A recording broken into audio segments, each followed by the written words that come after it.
করের হার ৩ গুণ বাড়ালেন ইউনূস, সমালোচনা সর্বত্র।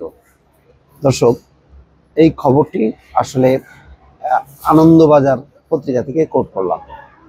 হ্যাঁ, করের হার বাড়িয়েছে ইউনূস সরকার, কিন্তু দেখেন এদের সব এর টার্গেট হচ্ছে ইউনূস, ডক্টর মোহাম্মদ ইউনূস।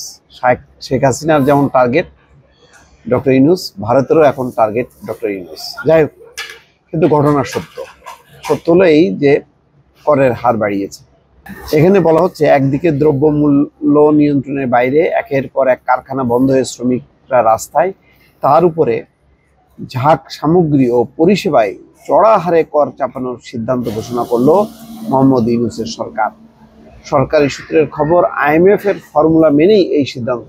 বাংলাদেশে করের প্রধান উৎস মূল্য সমন্বিত কর বা ভ্যাট।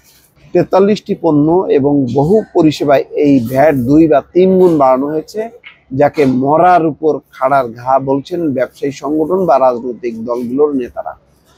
রেস্তোরাঁ মালিকরা হুঁশিয়ারি দিয়েছেন, সরকার সিদ্ধান্ত ফিরিয়ে না নিলে তারা প্রতিষ্ঠান বন্ধ করে দেবেন।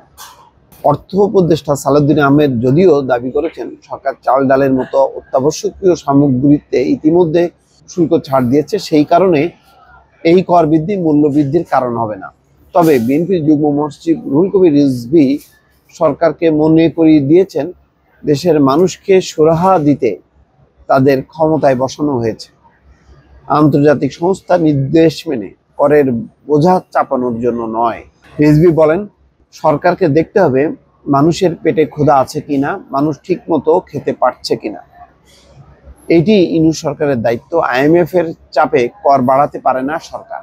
বিএনপি নেতার দাবি, দ্রুত জনসমর্থন হারাচ্ছে ইউনূস সরকার। হাসিনা বিরোধী আন্দোলনের শরিক বিপ্লবী ওয়ার্কার্স পার্টির সভাপতি সাইফুল হক বলেন, উচ্চ মূল্যবৃদ্ধির মধ্যে শতাধিক পণ্যের ভ্যাট বৃদ্ধি মরার উপর খাড়ার ঘা। সরকার নিজেদের ব্যর্থতার জন্য সাধারণ মানুষকে শাস্তি দিতে পারে না। রেস্তোরাঁ মালিক সমিতির মহাসচিব ইমরান হাসান বৃহস্পতিবার সাংবাদিকদের বলেন, রেস্তোরাঁ ব্যবসার উপর ভ্যাট ৫% থেকে ১৫% করা হচ্ছে, সঙ্গে সম্পূরক শুল্ক SD নামে ১০% কর আগে থেকেই আছে। অর্থাৎ কর ও শুল্ক যোগ হলে খাবারের দামের সঙ্গে আরও ২৫% বেশি দাম গ্রাহককে দিতে হবে। হাসান বলেন, বিত্তবানরা এই ভ্যাট দিতে পারেন, কিন্তু সাধারণ মানুষের কাছে বিষয়টি অবাস্তব। তার দাবি, ইউনূস সরকার যে পরিমাণ কর চাপাচ্ছে, পৃথিবীর কোনো দেশে খাবারে এত কর নেই। হাসান বলেন, আগের সরকারের মতোই এই সরকারও বড় ব্যবসায়ীদের বড় ছাড় দিয়ে ক্ষুদ্র ব্যবসায়ী এবং সাধারণ মানুষের উপর কর চাপাচ্ছে। ইউনূস সরকারকে এনজিও সরকার আখ্যা দিয়ে হাসান জানান, সরকার ভ্যাট বৃদ্ধির সিদ্ধান্ত ফিরিয়ে না নিলে তারা অনির্দিষ্টকালের জন্য রেস্তোরাঁ বন্ধ করে দেবে। যাই হোক দর্শক, সব পক্ষের কথা তারা উল্লেখ করেছে, কিন্তু মূল কথা হলো এটা সত্য যে জিনিসপত্রের দাম কিন্তু বাড়েনি। আমরা কিছু কিছু ক্ষেত্রে, যেমন রিজার্ভটা একটা স্থিতিশীল অবস্থায় আছে, রেমিটেন্স আসছে, রপ্তানি আয়ও বেড়েছে, কিন্তু দ্রব্যমূল্য নিয়ন্ত্রণে আসেনি। এটা একাধিক উপদেষ্টা যখন স্বীকার করেছে, তখন এইভাবে ব্যাপক হারে ভ্যাট বাড়ানো কিন্তু আলটিমেটলি এটা জিনিসপত্রের দাম বাড়বে, মানুষ সাফারার হবে।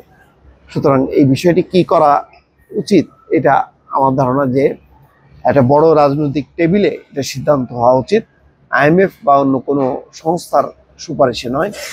এটা আনন্দবাজার পত্রিকা কেন ছাপে এগুলি জানেন? এগুলি অন্য উদ্দেশ্য। তাদের হলো যে কোনো মূল্যে ইউনূস সরকারের বিরোধিতা করতে হবে। যেমন শেখ হাসিনার চোখের বিষ ইউনূস, ওই আনন্দবাজার সহ ভারতীয় গণমাধ্যমেরও এখন চোখের বিষ হচ্ছে ইউনূস। এই হচ্ছে মূল কথা। দর্শক, ভালো থাকবেন। আল্লাহ হাফেজ।